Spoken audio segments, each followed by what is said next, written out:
بسم اللہ الرحمن الرحیم۔ خواتین میں حیض کی ابتدا کیسے ہوئی؟ کیا یہ لڑکیوں کے لیے سزا ہے؟ کیا یہ سچ ہے کہ حضرت حوا سلام اللہ علیہ کو سب سے پہلے حیض آیا جو اللہ کی طرف سے ان کے لیے سزا تھی؟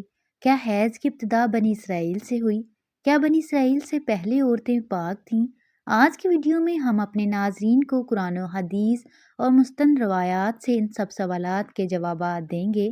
اصل میں اس موضوع پر بات کرنا اس لیے بھی ضروری ہے کہ آج کل بہت سی ویڈیوز پھیل رہی ہیں کہ جن میں غیر مستند روایات پیش کر کے سادہ مسلمانوں کو گمراہ کیا جا رہا ہے۔ ایسے ہی ویڈیوز دیکھ کر ہم سب اپنی ماں حضرت حوا سلام اللہ علیہ پر برائی باندھ دیتے ہیں۔ آپ سے التماس ہے کہ اس ویڈیو کو پورا دیکھیے گا تاکہ دوبارہ کبھی کوئی بھی آپ کو اس موضوع پر گمراہ نہ کر سکے۔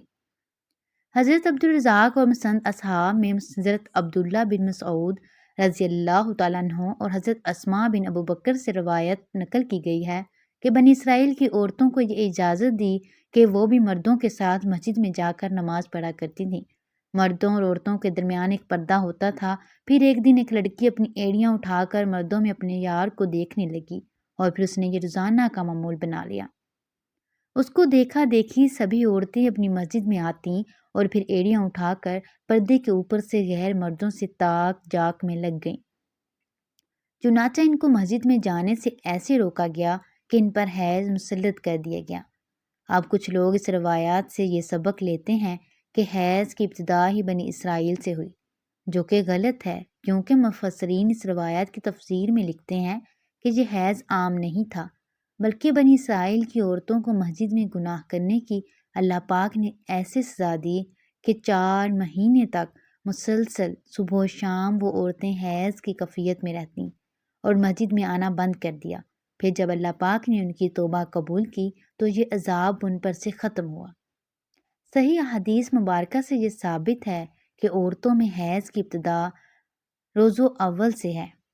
آئیے اس بارے میں 2 احادیث مبارکہ بیان کرتے ہیں جن سے ثابت ہوگا کہ حیض کی ابتدا پہلے دن سے ہی نہ ہے کہ بنی اسرائیل سے اس کی ابتدا ہوئی۔ حضرت عائشہ رضی اللہ تعالیٰ عنہا حجۃ الوداع میں اللہ کے رسول صلی اللہ علیہ وسلم کے ساتھ حج کے ارادے سے نکلیں۔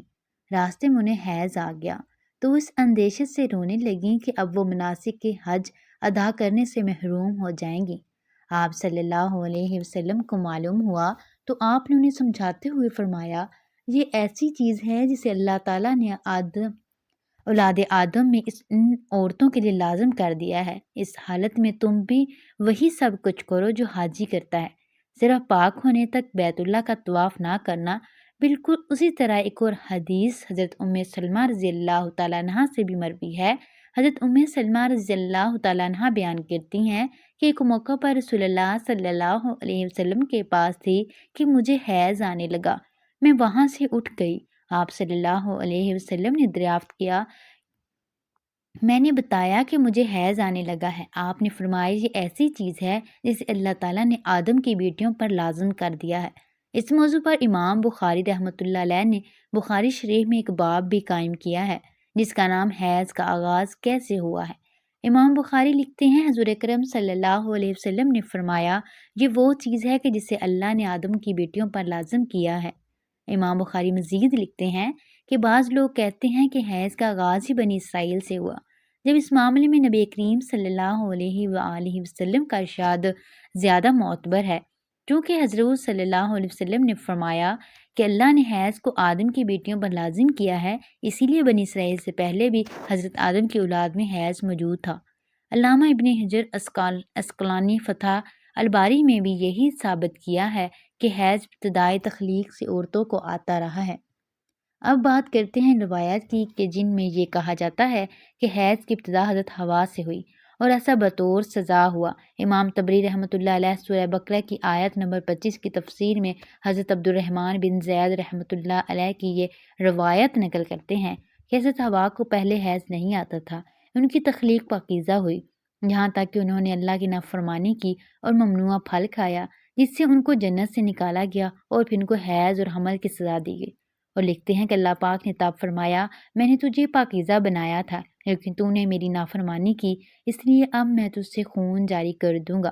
امام تبری کے علاوہ باقی تمام مفسرین نے ان روایات کو جھٹلایا ہے اور ان روایات کو غیر مسند اور ناقابل قبول کیا ہے۔ حیض دراصل ایک طبیعتی مظہر ہے جس سے ہر ماہ عورت بلوغت سے سن یاس پر دوچار ہوتی ہے اور اس کو صحت کی علامت سمجھا جاتا ہے۔ اسی حیض کے خون سے ہی بچے کی پرورش کی جاتی ہے۔ یہ اللہ پاک کا نظام ہے۔ غیر حاملہ عورت کو اگر حیض نہ آئے تو اس کو بیماری کی علامت سمجھا جاتا ہے۔ یہ عورت کے لیے کوئی سزا نہیں اور نہ ہی یہ بات کسی روایت سے ثابت ہے کہ حیض عورت کی سزا ہے، بلکہ یہ ایک ذمہ داری ہے جو اللہ پاک نے انسانیت کی تخلیق کے لیے عورتوں پر ڈالی ہے۔ اسی لیے جو عورتیں اس ذمہ داری کی بخوبی نبھاتی ہیں وہ ثواب کی مستحق ہیں۔ جیسا کہ حضرت عائشہ رضی اللہ تعالیٰ عنہ نے ایک دفعہ حضور پاک صلی اللہ علیہ وآلہ وسلم سے سوال کیا، اے اللہ کے نبی، مجھے تو لگتا ہے کہ عورتیں پیدا ہی مصیبت جھیلنے کے لیے ہوئی ہیں۔ حضرت عائشہ کا اشارہ حیض اور حمل کی تکالیف کی طرف تھا۔ حضور پاک صلی اللہ علیہ وآلہ وسلم یہ سن کر مسکرا دیے اور فرمایا، نہیں، بلکہ یہ ایسی چیز ہے کہ جس کے ذریعے سے بنی آدم کی عورتیں آزمائی گئیں۔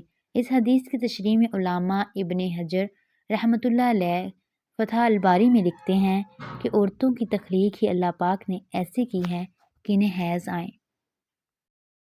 ان پر پہلے دن سے ہی یہ لازم قرار دیا گیا ہے، جو عورت اس پر صبر کرے گی تو وہ اجر کی مستحق ہوگی، اور وہ جس کو مصیبت اور برائی سمجھے گی تو وہ اللہ کی تخلیق میں عیب نکالنے جیسی گناہ کے مرتکب میں ہوگی۔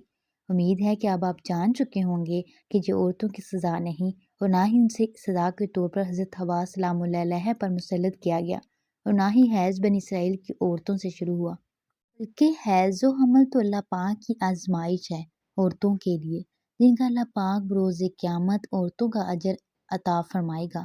اللہ پاک سے دعا ہے کہ تمام عورتوں کو صبر و استقامت کے ساتھ اس آزمائش پر پورا اترنے کی توفیق عطا فرمائے۔ ہم نیک اعمال کرتے رہیں اور برائیوں سے بچیں۔ اے اللہ پاک اپنے پیارے حبیب صلی اللہ علیہ وآلہ وسلم اور ان کی آل پاک کے صدقے ہمارے گناہوں کو معاف فرما دے، اور بروز قیامت ہمیں ہمارے پیارے نبی حضرت محمد صلی اللہ علیہ وسلم کی شفاعت نصیب فرمانا۔ آمین۔